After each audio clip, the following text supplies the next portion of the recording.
Welcome to this video tutorial. We will see how to streamline your requirements process and improve overall quality by fostering a better traceability analysis and review.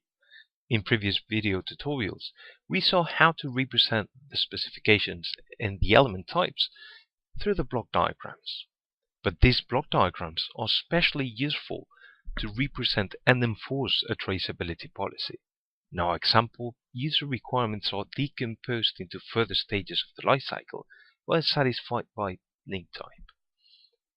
All requirements are traced by validated by link type to the corresponding test cases. These links are not only graphical representations, but we can activate them to go to a traceability matrix, where we will be able to establish new relationships.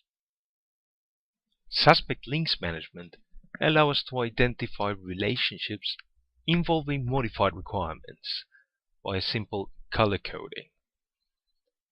The traceability matrix can also be used as a validation matrix representing elements without relationships, like requirements which have not been traced to test cases.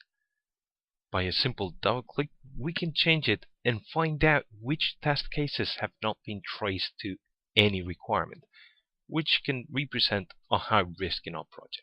Let's go back to the block diagram. We have seen how to quickly navigate between the direct relationships between the elements. But what if we wanted to find out how the subsystem tests are automatically traced to the user requirements? We can use the indirect traceability matrix to represent the relationship between two indirectly related elements.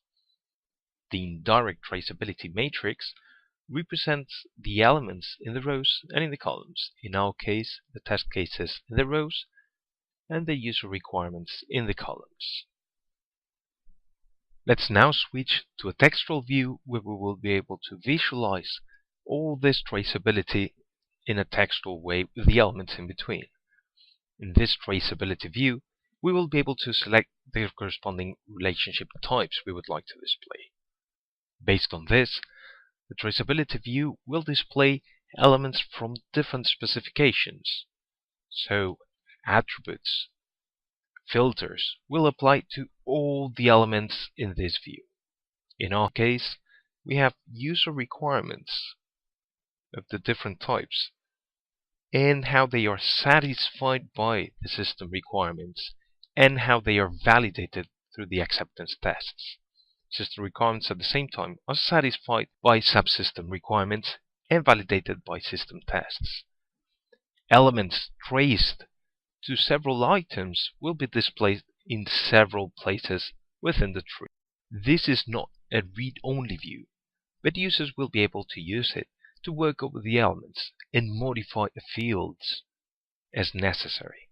Apart from visualizing downstream information, we might want to visualize upstream traceability and check, for instance, how a modified software requirement affects a system requirement and at the end of the day how they are affecting our user requirements.